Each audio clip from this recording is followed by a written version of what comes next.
Men love high maintenance women. A lot of people get this wrong, so allow me to clear a few things up once and for all. A woman who maintains herself to a high level, mentally, physically, emotionally, spiritually, who maintains hygiene, class, and decorum, that is high maintenance.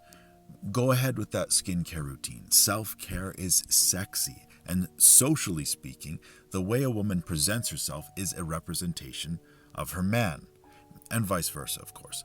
My father always told me growing up that the way that I move in public is a representation of the Washington name. So I should move in a way that honors that.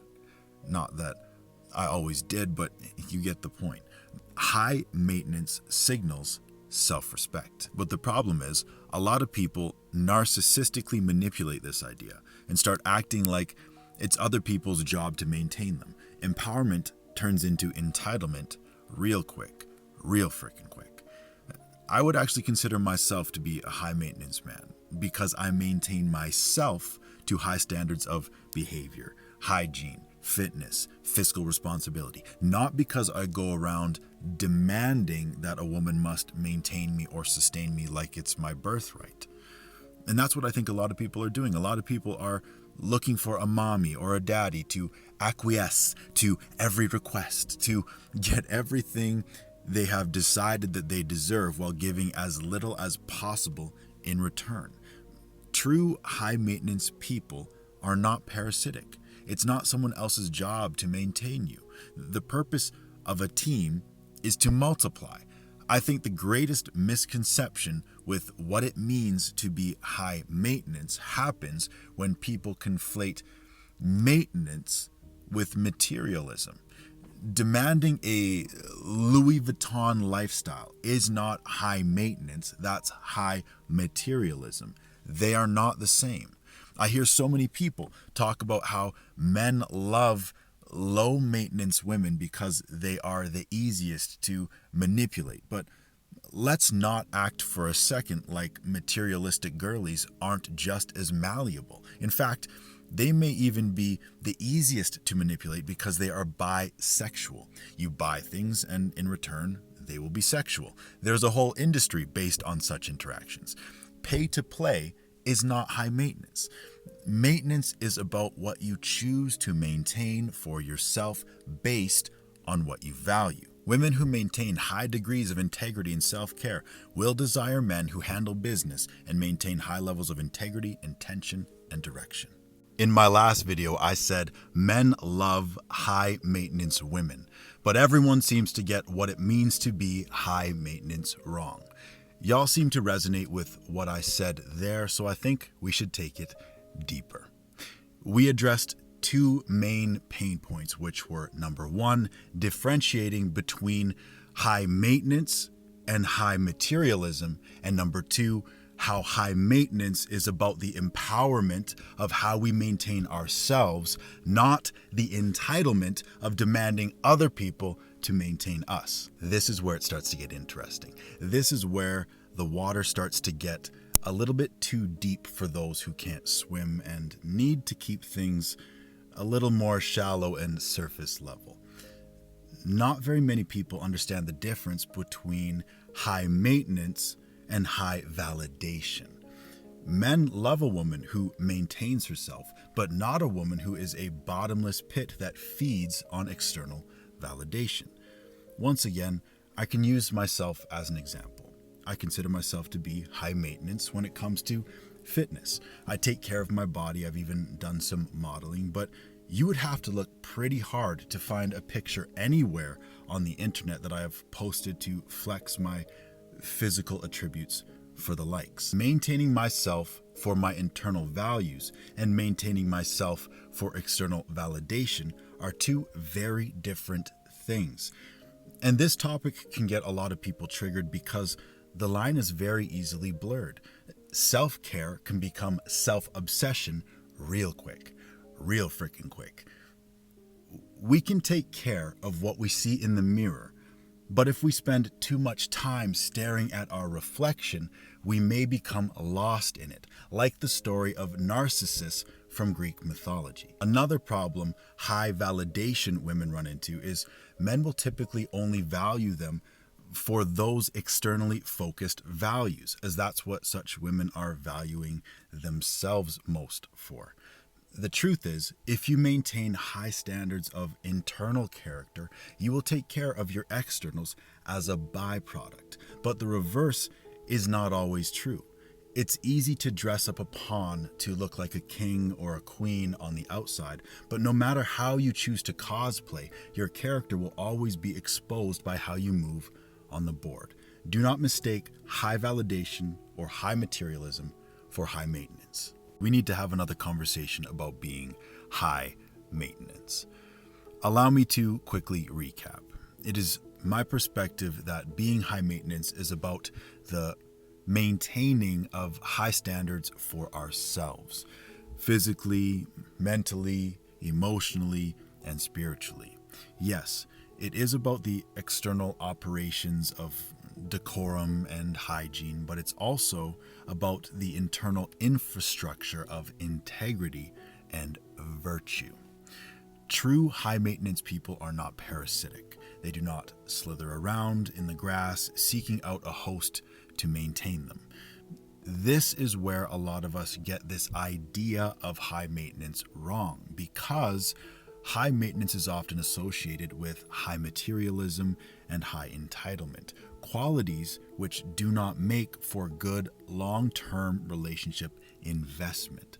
People who fall into those categories are more like short-term buy and sell, pump and dump stocks, and their relationships often reflect that. So to move deeper, we must answer the question, why? Why am I maintaining myself in this way?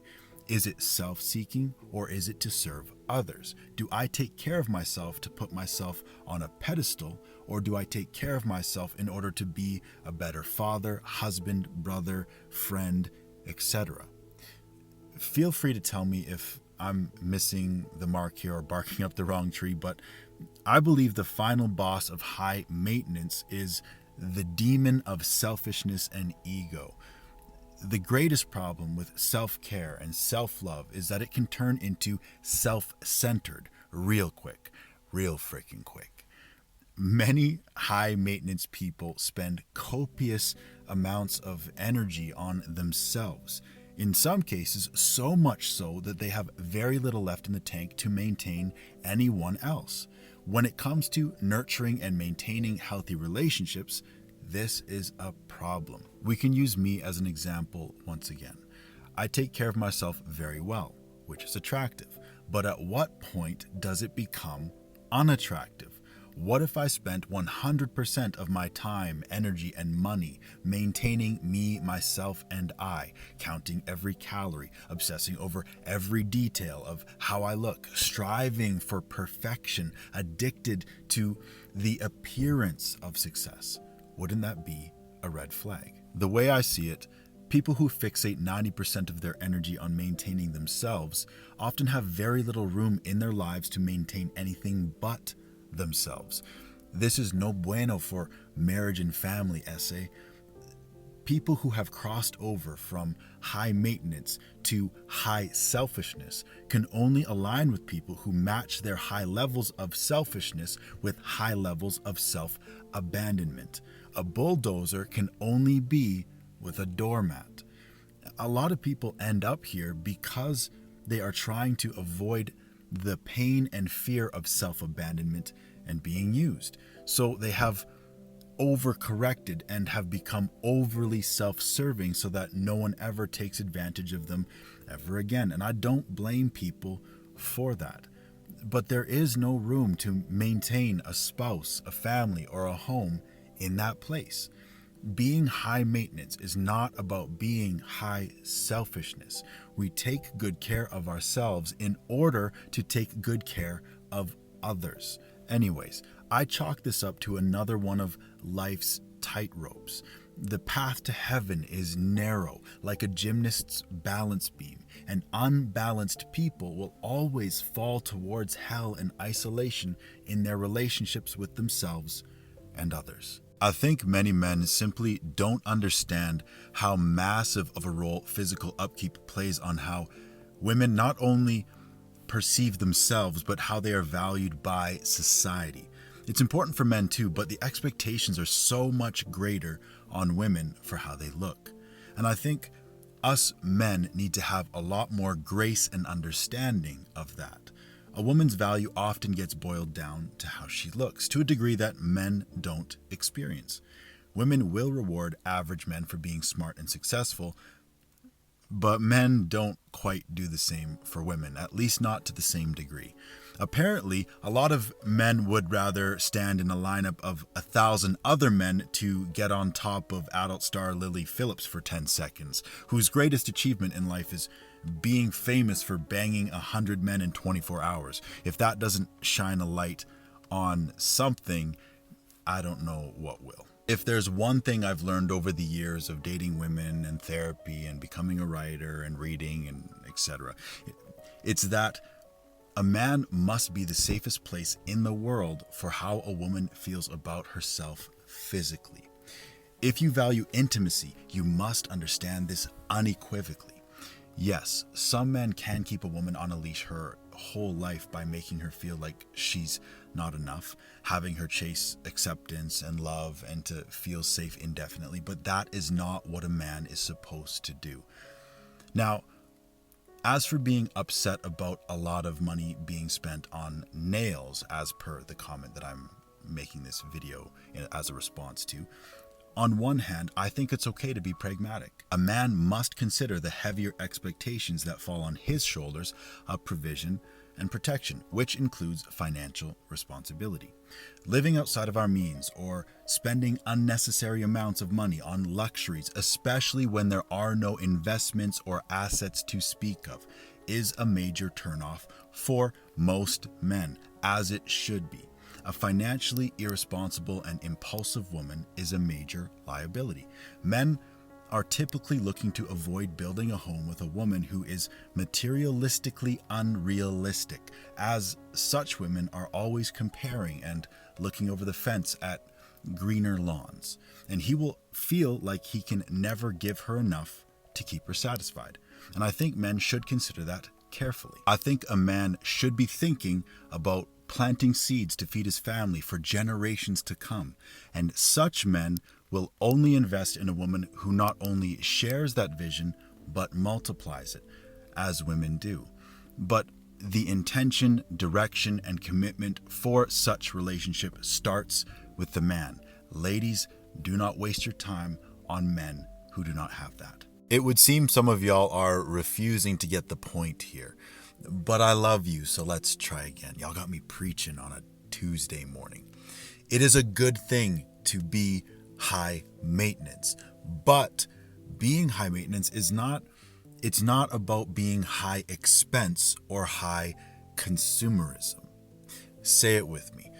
We do not maintain our faces without maintaining our finances. We do not maintain our faces without maintaining our finances. Being high maintenance does not have to be expensive.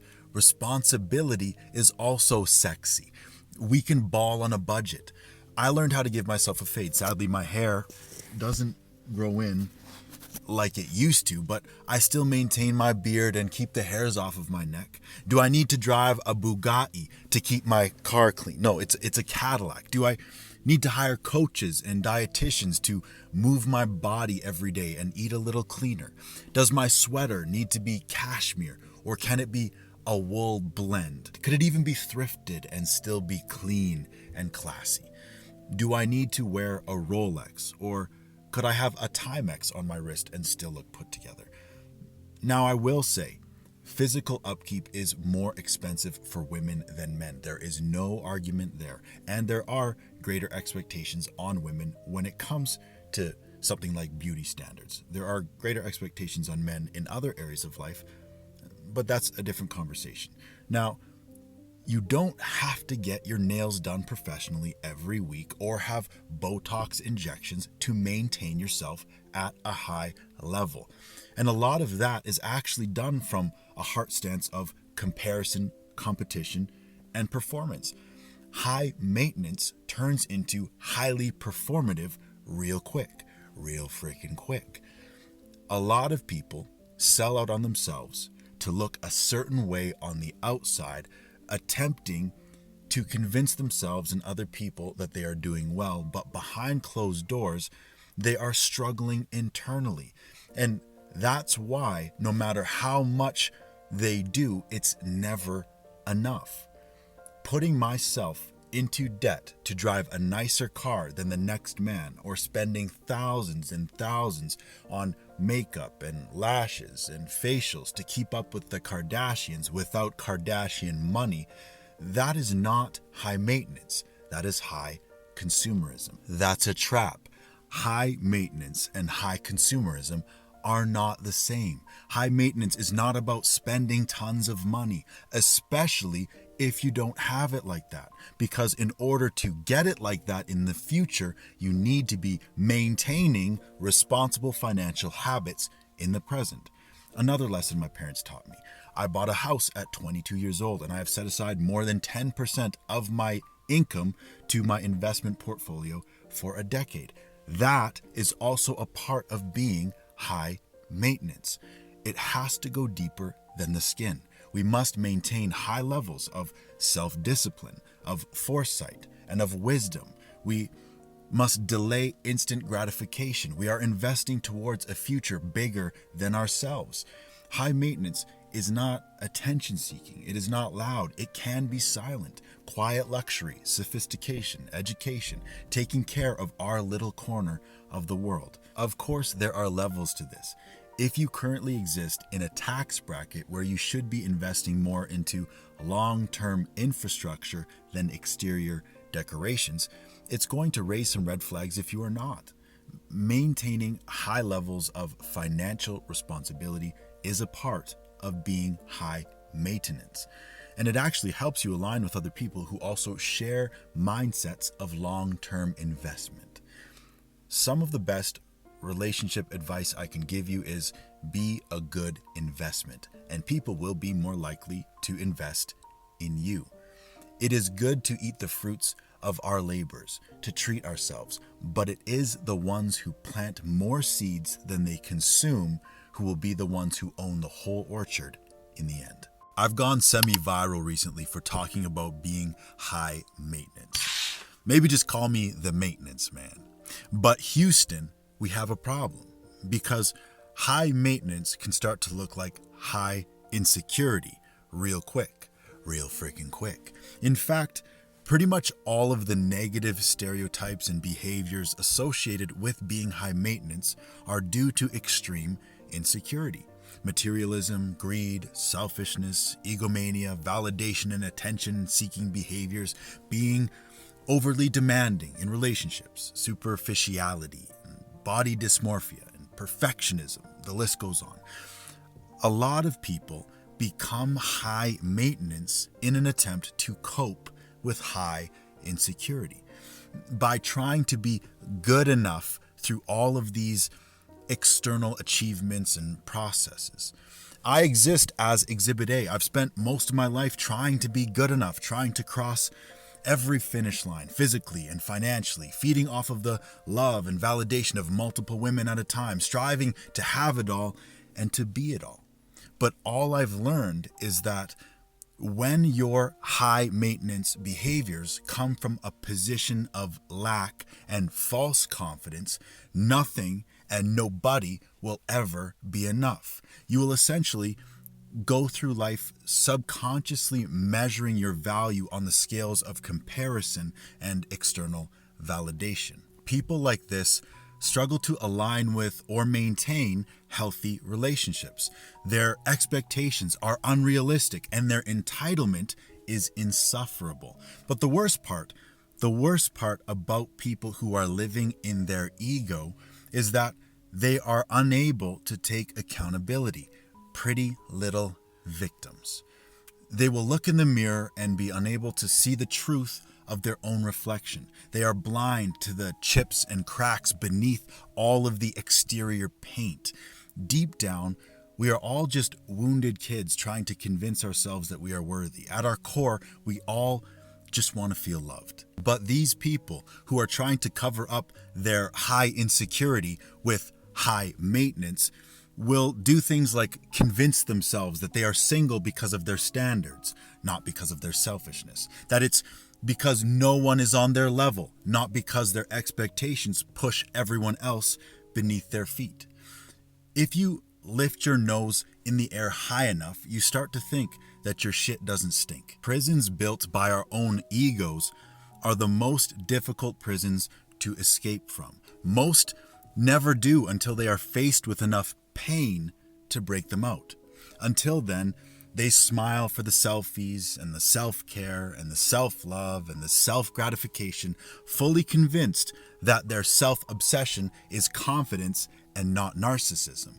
That it's not entitlement disguised as empowerment. A litmus test of selfishness that I've developed is found in one simple question. Are you taking more from life and others than you are giving back to them? A tree will be known by its fruits. It is good to be high maintenance, to maintain yourself to high standards, but be aware of how shallow your anchors are, because shallow anchors are insecure.